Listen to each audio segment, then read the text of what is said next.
안녕하십니까. 이번 시간은 먼저 지난 시간에 함께 보셨던 걸 보도록 하겠습니다. 1번 차시였죠. 국토교통부 장관, 시도지사, 시장, 군수는 도시군 계획설 결정 고시부터 3개월 이내 단계별 집행계획 수립해야 한다. 국토교통부 장관부터 군수까지는 입안권자로서 단계별 집행계획의 수립권자가 됩니다. 1번 맞습니다. 우리가 지금 공법 중에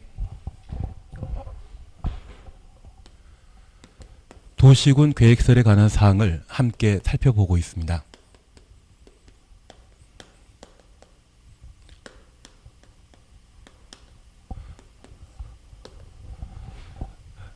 도시군 계획설 사업은 3단계로 이루어지게 되는데 기반설의 설치 정비 계량을 도시군 관리 계획으로 결정 고시하면 지단이 만들어져야 됩니다. 도시군 계획설이 결정 후되면 즉시 지형도면 작성하고 이를 고시해야 되고 고시하게 되면 도시군 계획설 부지가 결정되게 됩니다. 그리고 저 도시군 계획설 사업은 용도 지역 지정 변경과 달리 지방자산체 예산 집행이 필요합니다. 그 예산 집행과 관련된 계획을 집행계획, 단계별 집행계획이라 표현하게 됩니다. 이 단계별 집행계획은 도시군 계획설 결정 고시부터 3개월 이내 단계별 집행계획을 입안권자가 수립한다는 것 확인해 놓습니다. 저 부지가 결정되게 되면 이 부지에는 도시군 계획설 사업을 시행하는 것과 안 하는 경우가 있습니다. 만약 시설 사업을 시행하게 되면 시행자는 도시군 관리 계획에 따른 실시 계획을 작성하고 인가받아야 되는데 도시군 계획설 사업 시행하는 자는 입안권자이고 실시 계획 인가하는 자는 결정권자라는 것 구분해 놓습니다. 저 실시 계획을 인가받아야만 시설 사업을 시행할 수 있고 그 사업에 착수하게 되면 도시군 계획설 부지에 대해서는 수용, 사용 방식으로 시설 사업을 시행하게 되며 인접한 토지에 대해서는 일시 사용만 하게 됩니다. 이렇게 수용, 사용하고자 한다면 도시군 계획설 사업 시행자가 일정한 요건을 갖춘 때 도시군 계획설 부지를 강제 수용할 수 있는데 그 요건은 실시계획 고시한 때 토지를 강제 수용할 수 있다는 것 기억해 놓습니다. 이런 방법으로 공사가 다 끝나게 되면 공사 완료 공고하고 그 다음날 설치한 시설을 사용하게 됩니다. 그래서 도시군 계획설 사업은 3단계로 이루어진다는 것 기억하시고 1단계의 목적은 도시군 계획설 부지를 확정하는 것이며 2단계 목적은 실시계획 인가 받는 것입니다. 3단계 목적은 수용 방식으로 도시군 계획설 사업에 착수하여 그 공사를 전부 완료하게 되면 공사 완료 공고 후 해당 도시군 계획설을 이용하는 게 목적입니다. 그 중에 우리가 꼭 하나 기억하실 것은 도시군 계획설 사업은 다른 도시군 관리 계획 결정과 관계없이 달리 예산 집행이 필요하기 때문에 단계별 집행계획을 수립한다는 것 기억하시고 수립한 자는 입안권자이고 절차 기억해 주셔야 됩니다. 지방의회 의견 청취하는데 기초조사와 주민 의견 청취 공람은 안 합니다. 관계 행정기관과의 협의는 하지만 지방도시계획위원회 심의 절차 없다라는 것을 잡아내야 됩니다. 그리고 시행자와 관련되어서는 입안권자가 도시군 계획설 사업을 시행하지만 기지 3대 4가지에 대해서는 비행정청이 입안 제한할 수 있었습니다.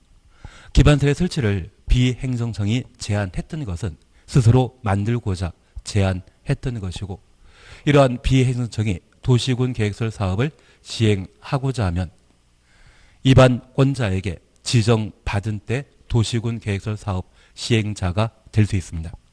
특별히 지정 요건으로 민간인 경우에는 토지 소유자의 동의 필요한데 국공유지 포함한다 제외한다.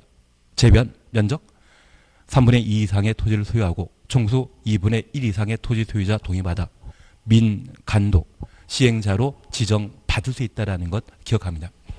그리고 올해 개정된 사항으로 실시계획 실효에 관한 사항을 신설했습니다. 올해 개정된 것은 당연히 올해 시험에 나온다는 것 기억하시고, 특별히 이 실효와 관련된 대상은 장기 미집행 도시군 계획설만 실시계획 실효 대상인데, 장기 미집행이라면 10년간 사업 안 한 것을 말합니다. 10년 지나 실시계획 인가 받은 상태에서 재결 신청하지 않았다고 하면 5년 되는 다음날 실시계획은 효력 상실하고, 장기 미집행 도시군 계획설 사업으로 10년 지나 실시계획 인가 받고 도시군 계획설 부지 중에 3분의 2 이상의 토지를 소유했다고 하면 7년 지난 다음날 실시계획은 효력 상실한다는 것 기억해 놓습니다. 만약 시행자가 도시군 계획설 부지 전부를 소유한 경우에는 실효에 관한 규정은 따로 적용되지 않았습니다. 특별히 이러한 실시계획과 관련되어 통상적인 도시군 계획설 사업이 실효되는 것은 20년 되는 다음날 효력 상실하는데, 장기 미집행 도시군 계획설 사업으로 19년 차에 실시계획 인가 받았다고 하면, 그리고 재결 신청하지 않았다고 하면 그때는 5년 지난 다음날 효력 상실하게 됩니다. 만약 그런 상황이라고 하면 실시계획 실효된 날 바로 도시군 계획설 사업은 효력 상실한다는 것을 기억해 놓습니다. 특별한 조건 없다고 하면 도시군 계획설 사업은 결정 고시 후 몇 년, 20년 되는 다음날 효력 상실한다는 것 기억해 놓습니다. 그리고 수용과 관련된 사항을 우리가 정리하시면서 도시군 계획설 부지에 대해서는 강제 수용할 수 있지만 인접한 토지에 대해서는 일시 사용만 할 수 있고, 그 요건과 관련된 사항으로 실시계획 고시한 때 강제 수용할 수 있다는 것 보십니다. 그리고 시설 사업은 그 사업이 이루어지지 아니하면 10년, 20년이 나옵니다. 20년은 이미 보셨는데 20년 되는 다음날 효력 상실한다. 그리고 10년과 관련되어서는 매수 청구 제도를 보시는 게 일이었습니다. 여기 매수 청구 대상도 장기 미집행 도시군 계획설 사업으로 10년간 사업 시행하지 아니한 지목 대인 토지 소유자가 매수 청구할 수 있고, 매수 상대방은 원칙적인 도시군 계획설 사업 시행자인 특광시군에게 하며, 시행자 이미 정해진 경우에는 시행자에게 매수 청구할 수 있습니다. 매수 청구하게 되면 6개월 이내 매수 여부 결정 통지하고 2년 이내 매수하여야 한다.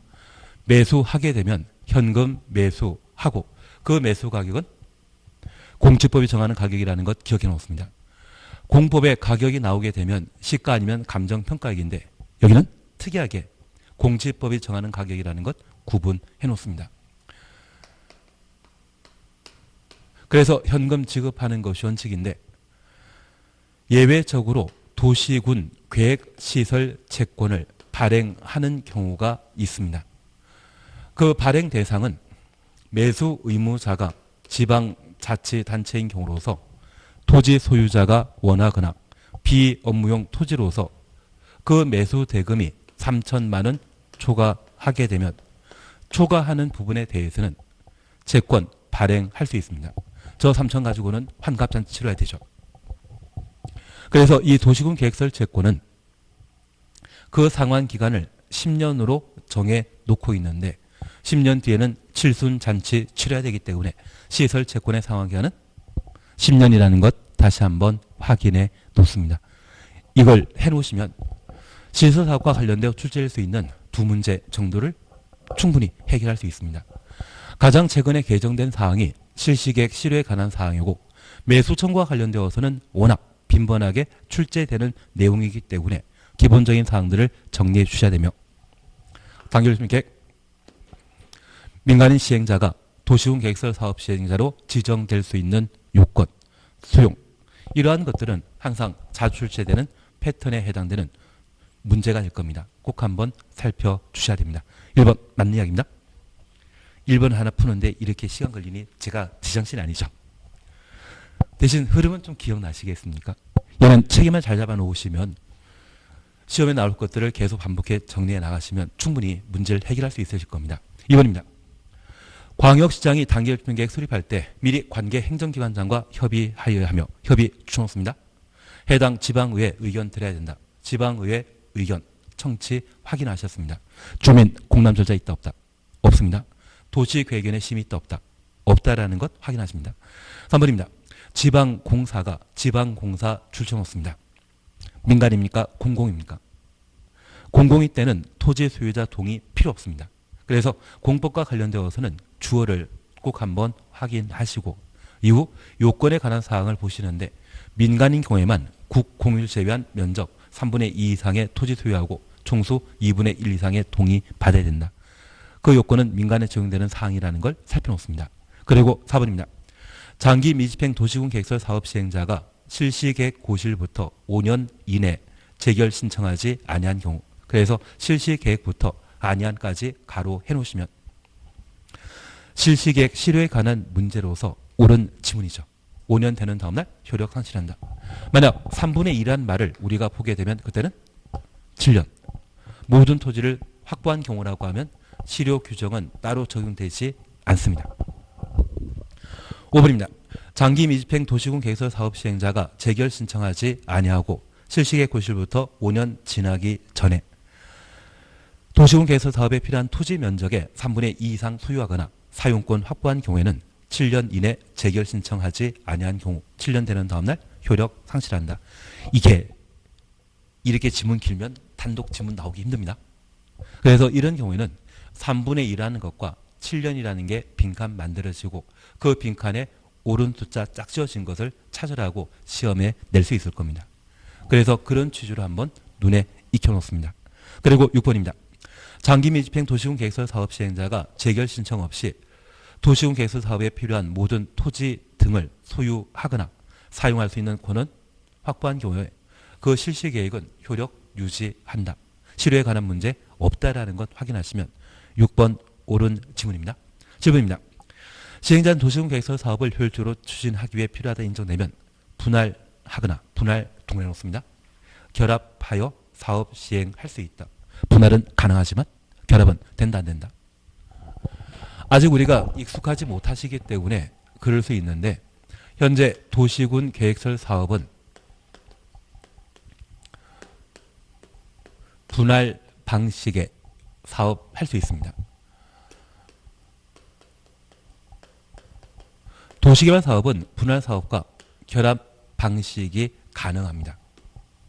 그래서 시설 사업과 관련되어 결합 방식 된다 안 된다? 안 된다라는 것 기억하시는데 우리 이걸 하나 이해해 놓습니다. 최근 정부에서는 3기 신도시로 남양주 왕숙 1지구와 이곳으로부터 10km 이상 떨어진 곳에 왕숙 2지구를 도시개발구역으로 지정한 바 있습니다. 사실 저도 이 강의만 안 하면 나중에 왕숙 신도시에 터잡고 사는 것도 좋다 생각합니다. 왜냐하면 왕숙 신도시 북쪽에는 별내 신도시라 해서 약 20년 전에 개발된 도시 있거든요. 지금은 신도시겠습니까? 구도시겠습니까? 별내 구도시입니다. 20년 전에 만들어졌기 때문에 분당도 한 20년 전에 만들어져서 구도시입니다. 그리고 남쪽에는 다산 신도시라 해서 최근 조성된 곳이 있습니다. 그래서 이 세 군데 면적을 전부 더하게 된다고 하면 제 생각에는 분당 지역의 한 2배 가까이 개발되는 곳이거든요.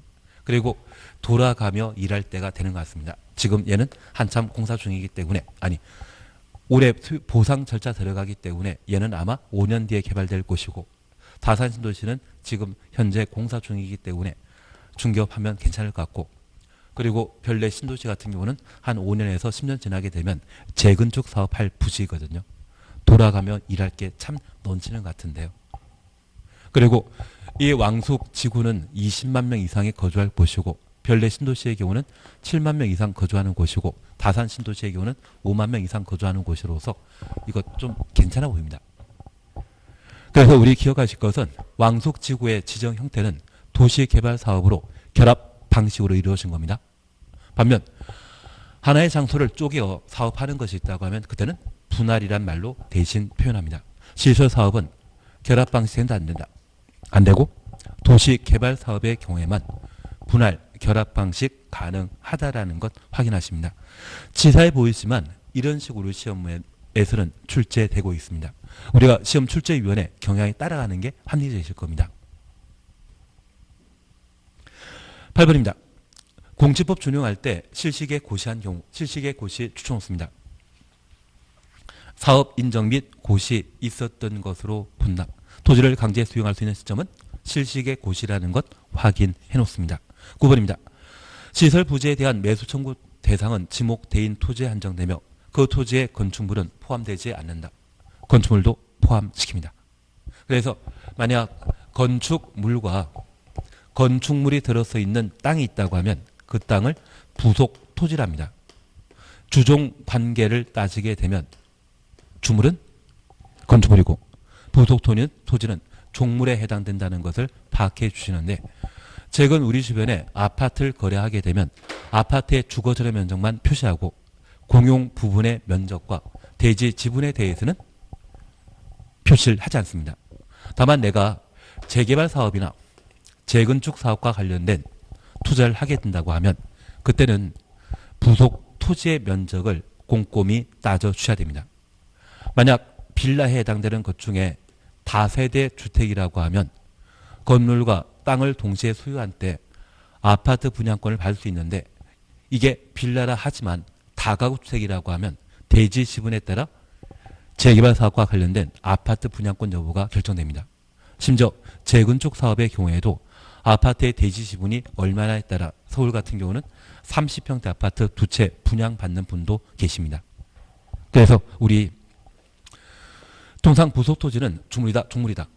종물에 해당되지만 재개발 사업이나 재건축, 정비 사업과 관련되어서는 이 부속 토지의 규모마저 좀 중요한 사항이 되지 않나 싶습니다.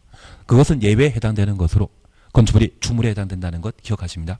그러면 땅은 매수 청구 가능한데 건물은 매수 청구 대상 아니다고 하면 이거는 말도 안 되거든요. 그래서 토지와 건축물 모두 매수 청구 대상이 되게 됩니다. 10번입니다. 매수 의무자는 매수 청구받은 날부터 6개월 내 매수 여부 결정하여 토지 소유자, 국토교통부 장관 지도의사, 국토교통부 장관 지도의사 가로 해놓습니다. 알려야 한다. 가로 해놓은 게 잘못된 겁니다. 토지 소유자와 누구에게? 특광시군에게 통지하도록 되어 있습니다. 하나 이해하실 것이 있습니다.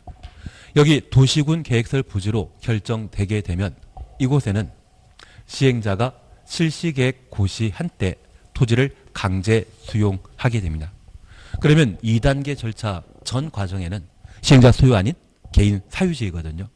저 개인 사유지를 할지라도 수용하기 전에 도시군 계획설 부지에는 시설 사업에 방해될 수 있는 건축물과 공작물을 설치할 수 없습니다.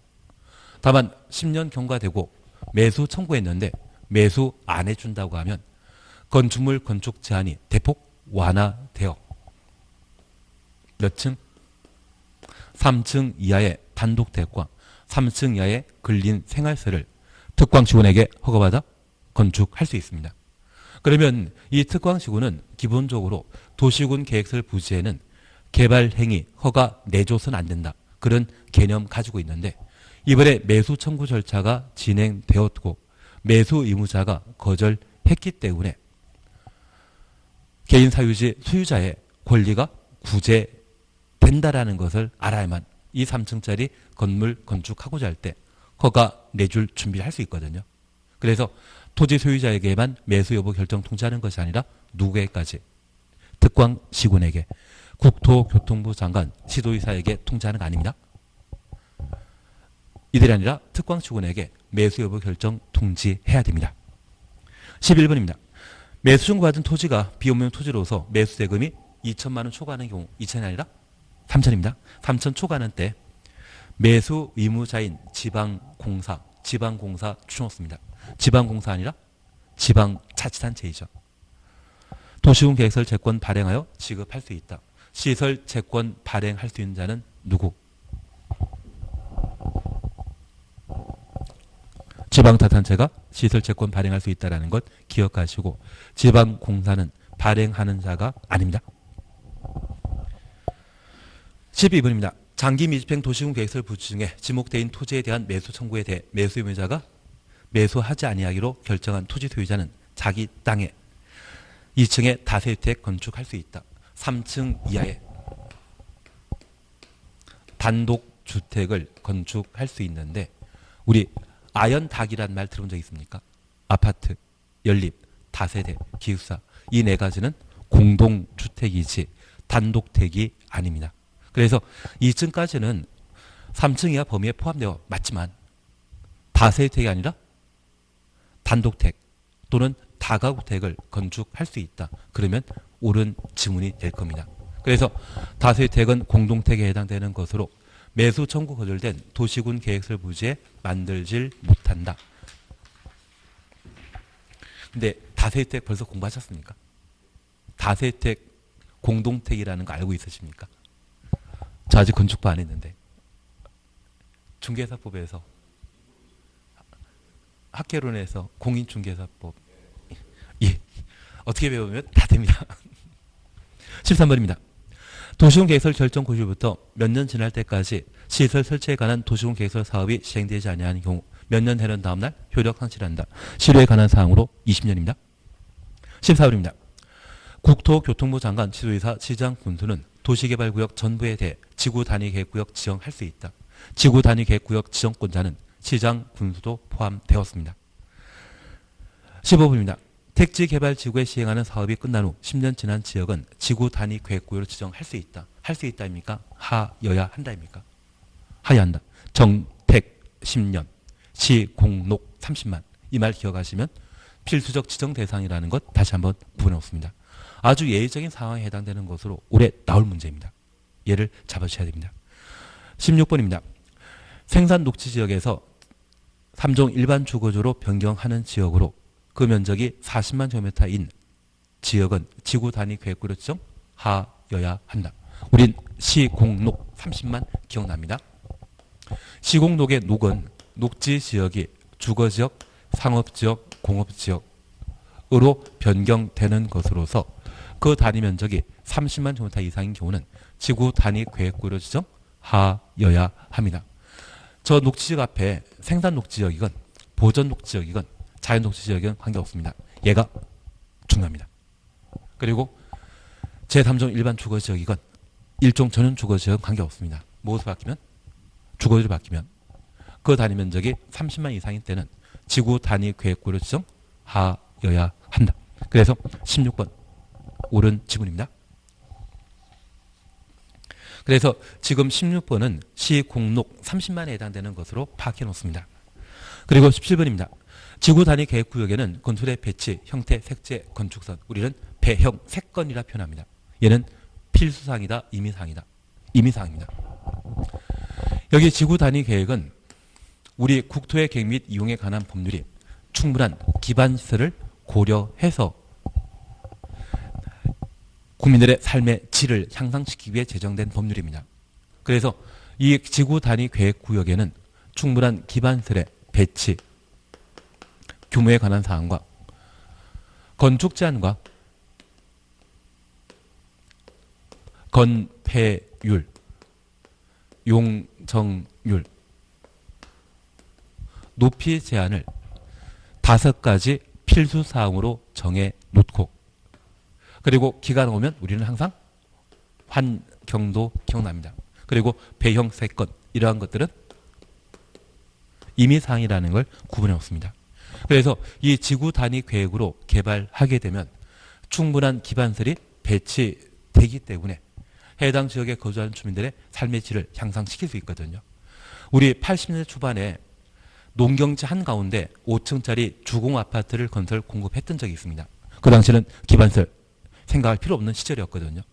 그 당시에는 비바람만 피할 수 있는 집이면 충분했지 기반시설이 뭔 필요가 있느냐 그 시절이었지만 지금은 세상 다르지 않습니까? 그래서 이 국토계획법이 추구하고 있는 가장 중요한 법의 목적은 무엇이다? 기환경입니다. 그래서 지구 단위 계획으로 개발하게 되면 충분한 기반시설이 확보되어 그게 잘 개발했다는 이야기가 들리더라고요.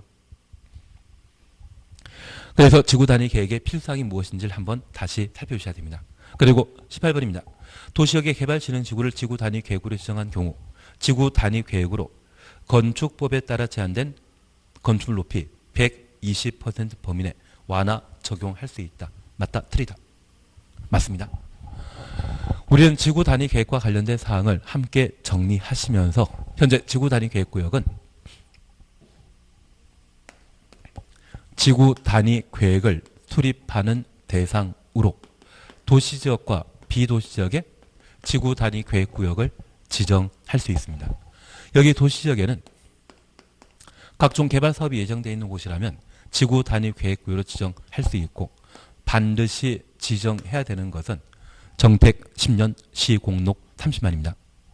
그리고 비도시지역에 지구 단위 계획구역을 지정할 수 있는 용도 지역은 계획관리지역만, 비도시지역에 지구 단위 계획구역 지정할 수 있는 용도 지구는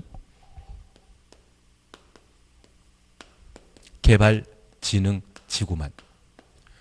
그리고 이 지구 단위 계획구역에는 구역 지정 목적을 달성하기 위한 지구 단위 계획을 3년 내 수립해야 되고 이 지구 단위 계획에는 필수사항으로 기반설의 배치 규모, 건축 제한, 건폐율, 용적률, 높이 제한에 최저한도와 최고한도를 각각 담도록 되어 있습니다.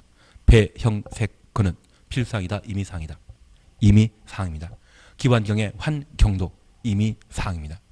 이러한 지구 단위 계획이 수립되게 되면 저 지구 단위 계획에 따른 규제를 완화시켜주는데 현재 지구 단위 계획구역은 도시지역과 비도시지역에 각각 지정되게 됩니다. 도시지역에 지정된 지구 단위 계획구역에는 주차장 100, 높이 제한 120, 건폐율 150, 용적률 200% 완화 가능한데 비도시지역은 주차장과 높이 제한에 대해서는 완화에 관한 규정 따로 없습니다. 건폐율 150, 용적률 200%까지 완화된다라는 것 확인하십니다. 그리고 이 지구 단위 계획과 관련된 특이한 사항으로 시류에 관한 규정 함께 공부하셨는데 구역 지정하고 3년 내 계획 수립하지 않으면 3년 되는 다음날 효력 상실하고 주민이 위반 제한한 지구 단위 계획이 결정 고시였는데 몇 년? 5년 내 공사에 착수하지 않는다고 하면 효력 상실한다. 그래서 시류와 관련되어 5년, 3년 각각 정리하는 것이 필요했습니다. 지구 단위 계획은 매번 이 세 파트를 돌아가며 시험에 출제하는 형국이기 때문에 아마 올해 출제할 사항이 있다고 하면 구역 지정 대상을 시험에 내게 될 겁니다. 그래 하나 재미로 들어놓습니다. 나중에 우리가 아마 오늘 가능할지 모르겠는데 개발 밀도 관리 구역이라 하여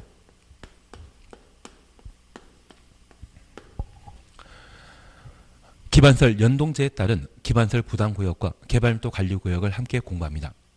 여기 개발밀도 관리구역은 주거적, 상업적, 공업지역으로서 새로운 기반설의 설치가 곤란한 곳을 특광시군이 개발밀도 관리구역으로 지정할 수 있는데 저 개발밀도 관리구역을 지구 단위 계획구역으로 지정할 수 있다. 이 말로 하면 틀립니다. 지구 단위 계획구역으로 지정할 수 있는 도시지역의 임의적 지정 대상은 개발 가능한 곳만, 비개발 목적이라고 하면 지구 단위 계획구역으로 지정할 수 없다. 그렇게 꼭 한번 살펴놓습니다.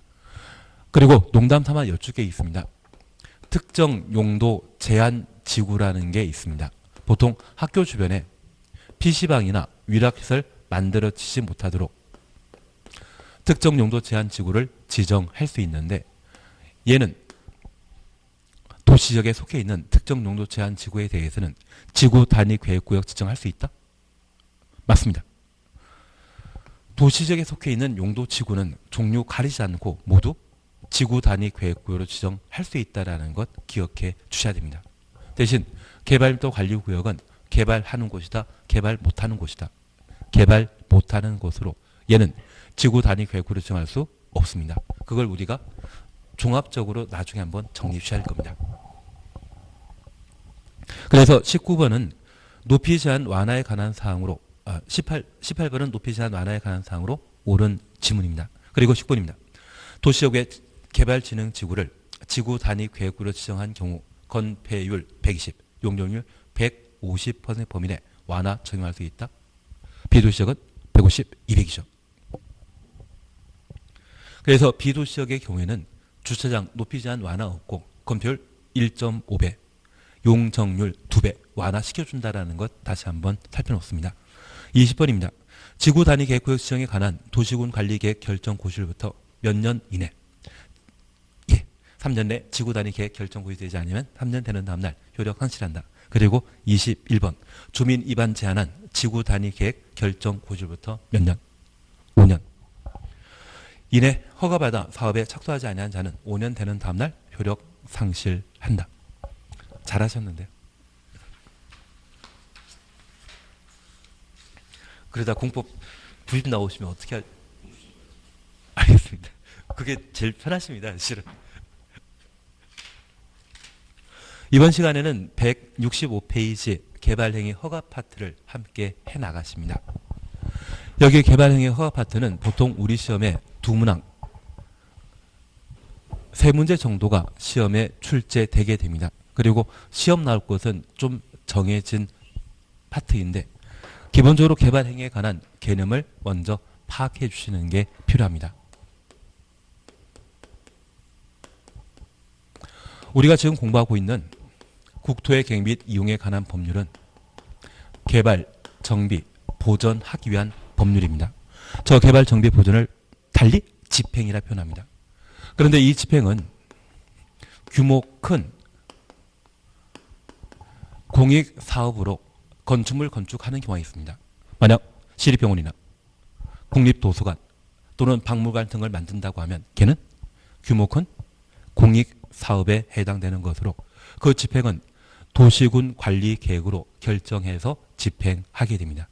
그래서 최근 정부에서는 3기 신도시를 지정 발표했고 올해 토지를 강제 수용하면서 보상 절차가 진행되게 됩니다. 보상 절차가 진행되게 되면 돈 많이 풀린다, 안 풀린다? 풀립니다. 그래서 아마 부동산으로 다시 투자해 나갈 겁니다. 제가 아는 분이 아는 분 아니네. 2달에 걸쳐 아는 사람이 이번 정권 초기에 비트코인에서 떼돈 벌었거든요.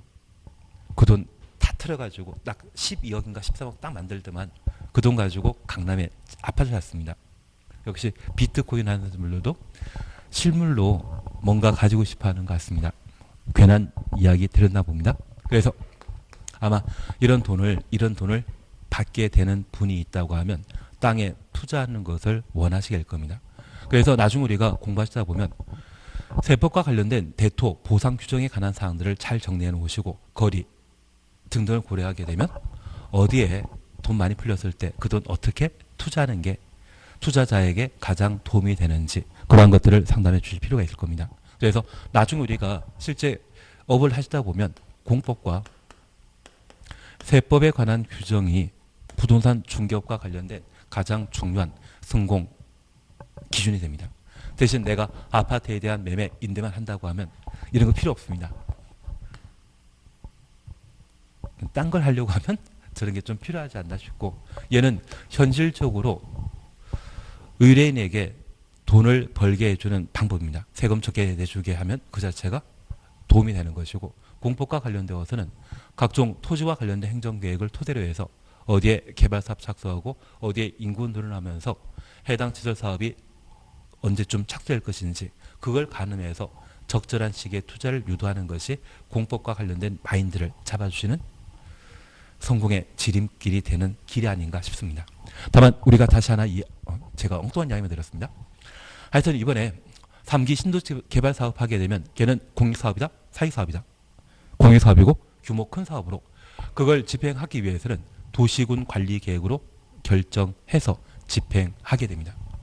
다만 내가 살 집을 만들게 된다고 하면 내가 별장 만들고 잔다고 하면 얘는 소규모 사익사업에 해당되는 것입니다.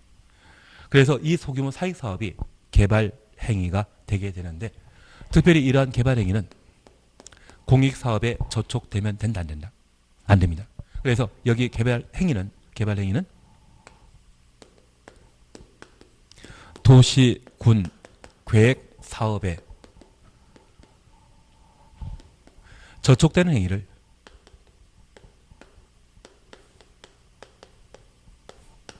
개발 행위라 하고, 저 개발 행위에 대해서는 원칙적으로 허가 받을 수 없습니다. 다만 부득이하다고 인정되는 경우, 그리고 도시군 계획 사업에 실질적으로 저촉되지 않는다고 하면 그제서야 허가받아 사업할 수 있습니다.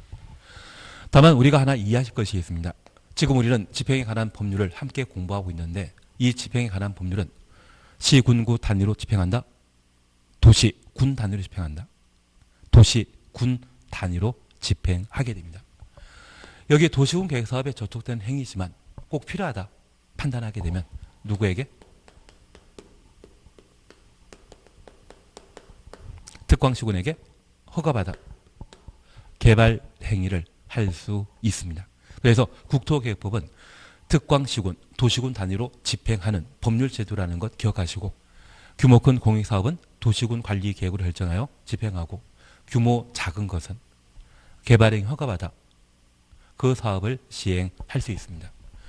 그래서 우리가 이해하실 것은 여기 도시군 관리 계획에 따라 시행하는 규모 큰 공익사업의 경우에는 그 관할 관청이 입안권자 아니면 결정권자이고, 개발행위 허가와 관계된 관할 관청은 누구이다? 허가권자라는 것 기억하십니다. 그래서 특광시군이 허가권자라고 하면 국토교통부 장관 도지사는 개발행위와 관련되어서는 관할 관청이 아닙니다. 그래서 우리 국토계획법의 행정청은 그게 입안권자, 결정권자, 허가권자. 특히 개발행위 허가 파트의 관할 관청은 특광시군, 허가권자라는 것 구분해 놓습니다. 그러면 이런 개발행위 허가 대상이 되는 것이 과연 무엇인지, 그래서 그 범위를 함께 살펴주시는 게 필요합니다. 165페이지 보시게 되면 1. 개발행위 의의에 대해서는 그냥 지나십니다. 다만 제가 이 말 드렸습니다. 여기 개발행위는 내가 탈집을 짓는 것이 개발행위이고, 얘는 도시군 계획사업에 도움이 된다, 방해된다.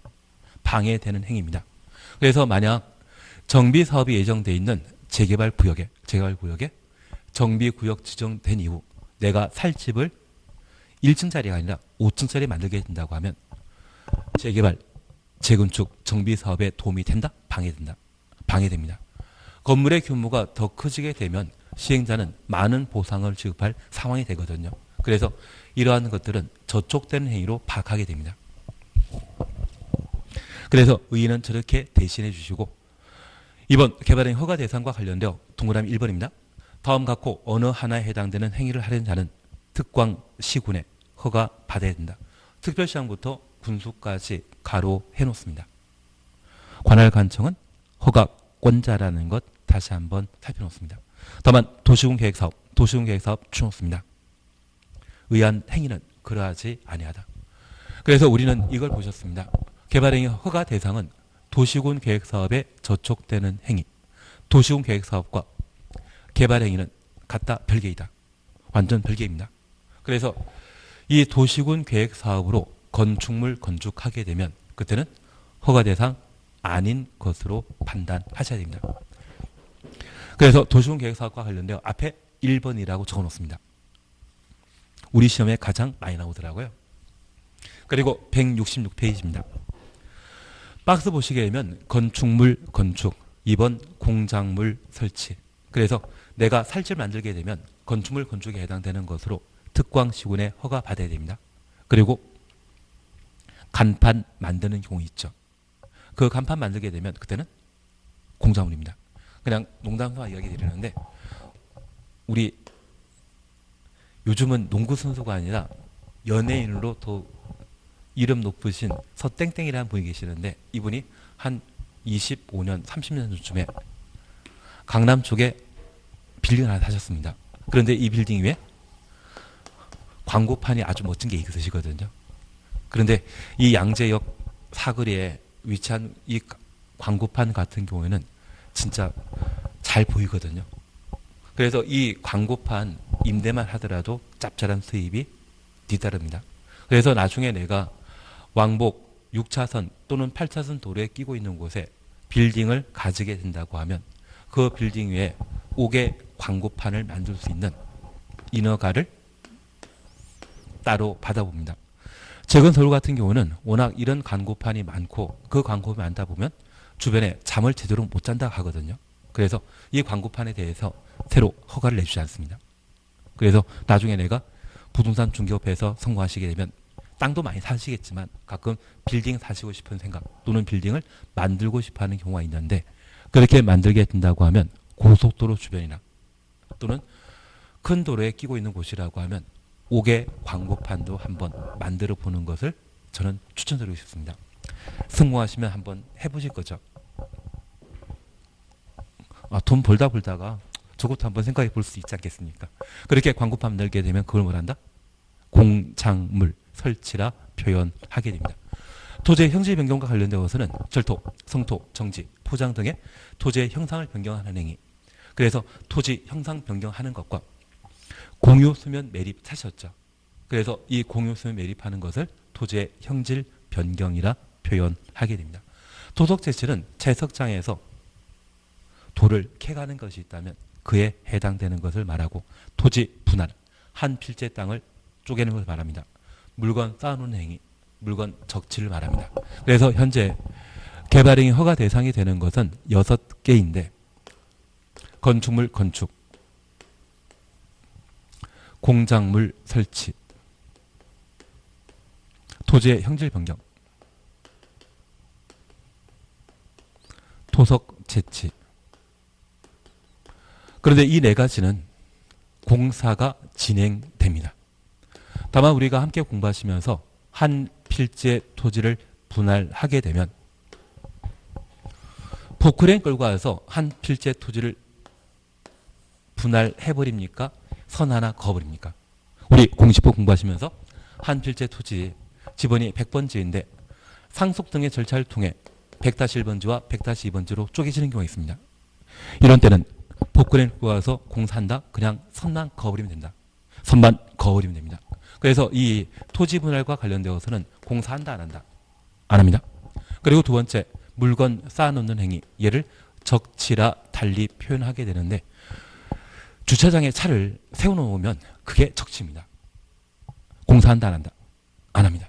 그래서 건축물 건축, 공작물 설치, 토지의 형질 변경, 토속 채취의 경우는 공사를 투반하고 그 공사가 모두 완료되게 되면 허가 내줬던 특광시군에게 준공금사 받아지지만 분할 적치의 경우는 준공금사 한다 안 한다? 안 합니다.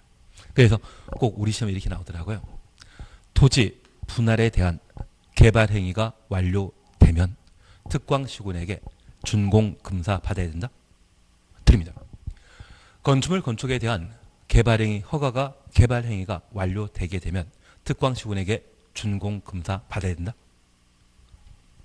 그래서 공사 수반한 4가지의 경우는 준공금사 대상이고 우리 분할 적치 이 2가지 묶어놓으시면서 준공금사 한다 안 한다?